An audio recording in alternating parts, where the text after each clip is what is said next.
La Biblia es la palabra de Dios y fue escrita por hombres inspirados por el Espíritu Santo. Nos ayuda a conocer mejor a nuestro Creador y nos enseña que podemos tener una relación íntima con Él a través de su Hijo, Jesús. La Biblia también nos guía en nuestro camino cristiano, nos consuela en los momentos difíciles y nos anima cuando estamos lejos de Dios. Fue escrita por más de 40 personas diferentes a lo largo de 1500 años y su mensaje principal es sencillo. Dios nos ama tanto que envió a Jesús para liberarnos del pecado y darnos el perdón. Vivir para siempre. Y a medida que comprendemos el mensaje del Evangelio y aceptamos a Cristo como nuestro Señor y Salvador, el Espíritu Santo comienza a morar en nosotros y nos ayuda a entender todo lo que dice la palabra de Dios. ¿Y sabías que la Biblia es el libro más impreso y traducido de la historia? Sí, ningún libro llega a tantos lugares y personas como la palabra de Dios. Y ese es solo uno de los muchos datos interesantes sobre la Biblia. En ella están escritas historias increíbles, tanto en el Antiguo como en el Nuevo Testamento. Y así como los incrédulos cuestionan muchos relatos bíblicos, la ciencia ha demostrado ciertos acontecimientos que tuvieron lugar en el pasado y que están registrados en la palabra de Dios. Y en el mensaje de hoy presentaré los siguientes 5 hechos. Primero hecho. El arca de Noé, según la Biblia, la humanidad le dio la espalda a Dios y esto se convirtió en un problema en la tierra. Y como la mayoría de la gente es malvada, Jehová decidió poner fin a la maldad y envió un diluvio que destruiría a la humanidad. Pero antes decidió salvar a Noé y a su familia. Así que Dios le dijo a Noé que construyera un arca y se llevara a su familia y algunos animales de la tierra. La lluvia duró 40 días y las inundaciones cubrieron las altas montañas.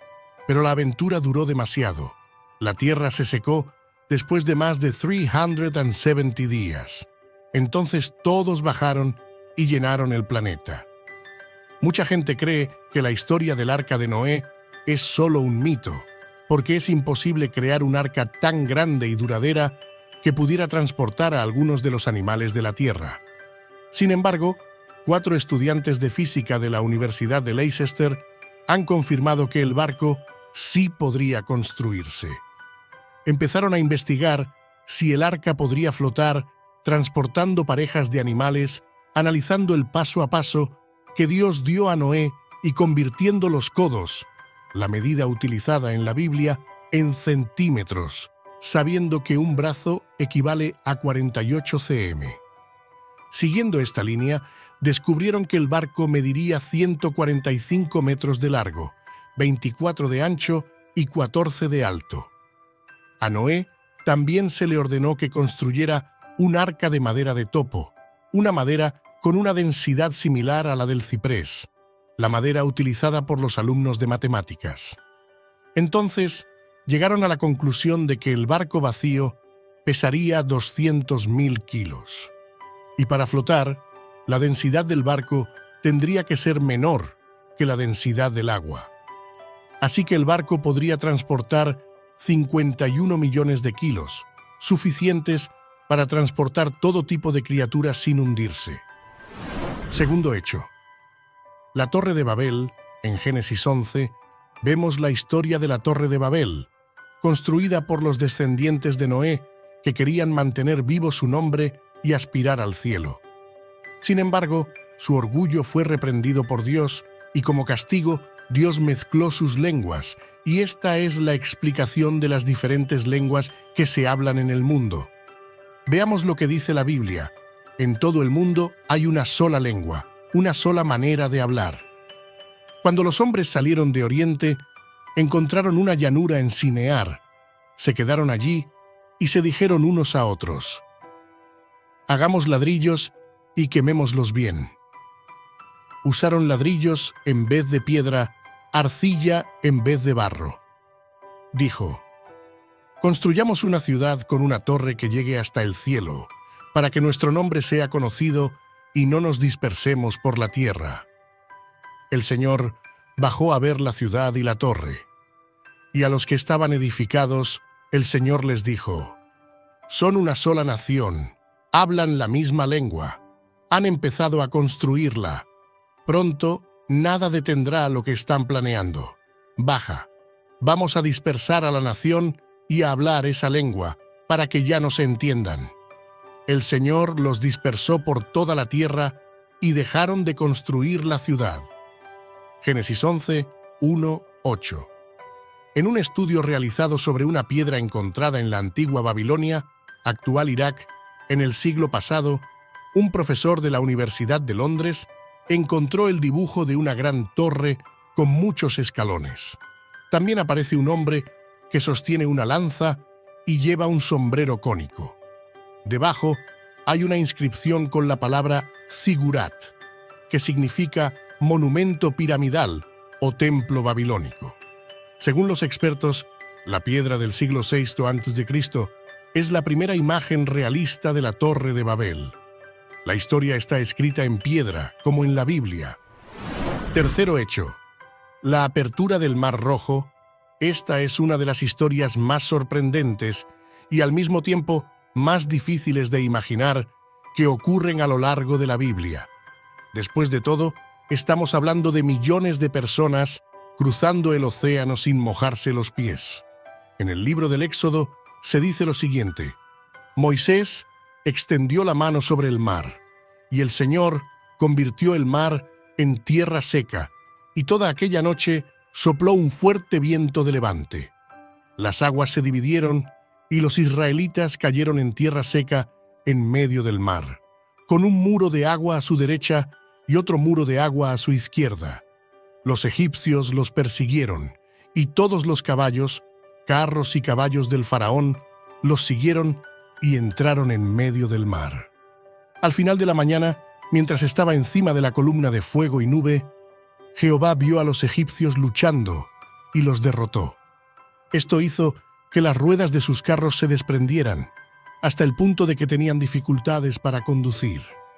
Los egipcios gritaron: «¡Huyamos de los israelitas! El Señor está luchando por ellos en Egipto». Pero el Señor dijo a Moisés: «Extiende tu mano sobre el mar, y las aguas caerán sobre los egipcios, sobre sus carros y sobre sus caballos». Moisés extendió la mano sobre el mar, y por la mañana el mar volvió a su lugar. Cuando los egipcios huyeron, corrieron hacia las aguas, y Jehová los arrojó al mar.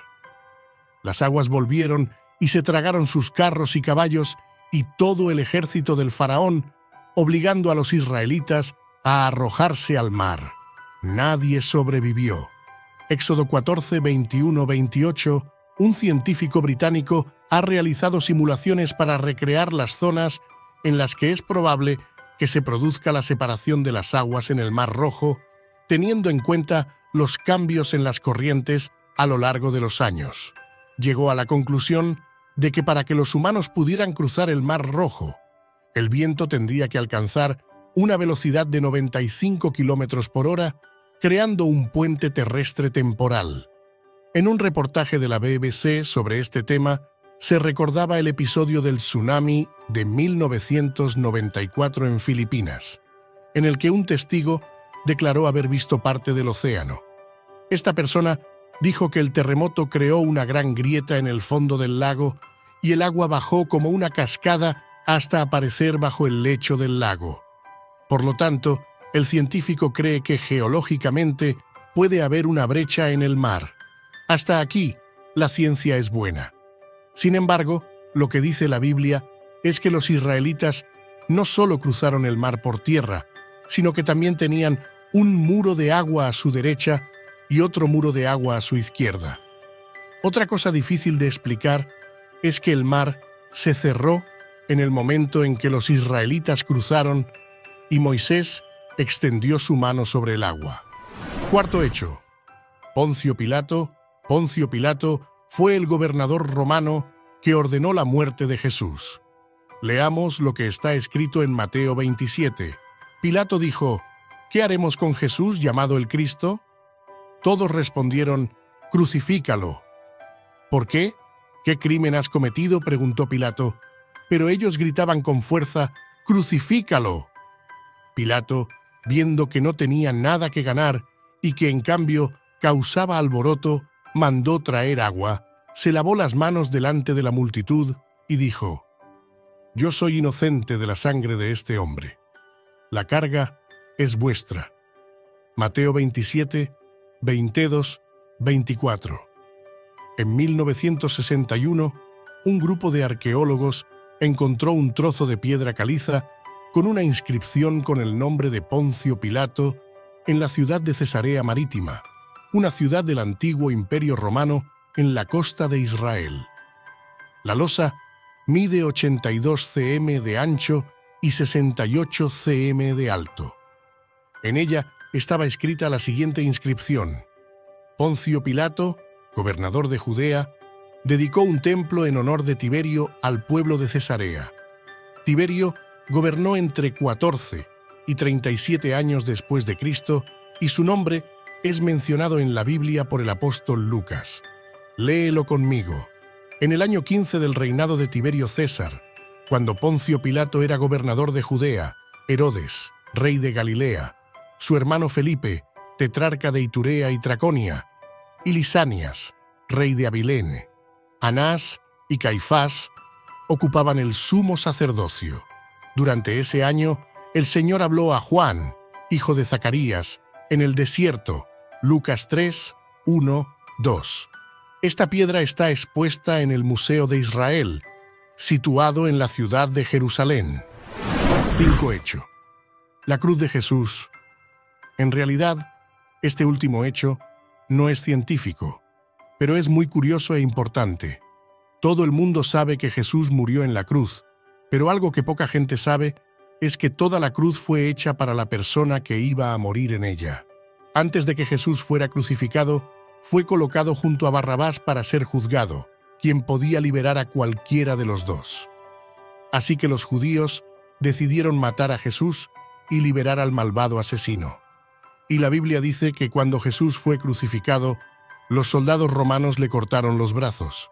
Y esto ocurrió porque el torso era demasiado grande, porque estaba destinado a Barrabás, que era más alto que Cristo. Y la curiosidad crece aún más cuando descubrimos que el significado del nombre Barrabás en hebreo es hijo de Abba, es decir, hijo de su padre. Y si lo pensamos bien, ¿quiénes son los hijos del Padre? Tú y yo. En otras palabras, esta cruz no es para Jesús, sino para nosotros. Tiene nuestros criterios, no los de Dios.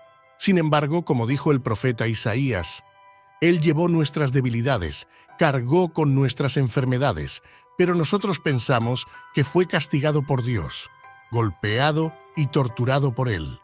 Pero Él fue herido por la transgresión de nuestra paz, y por su llaga fuimos nosotros curados.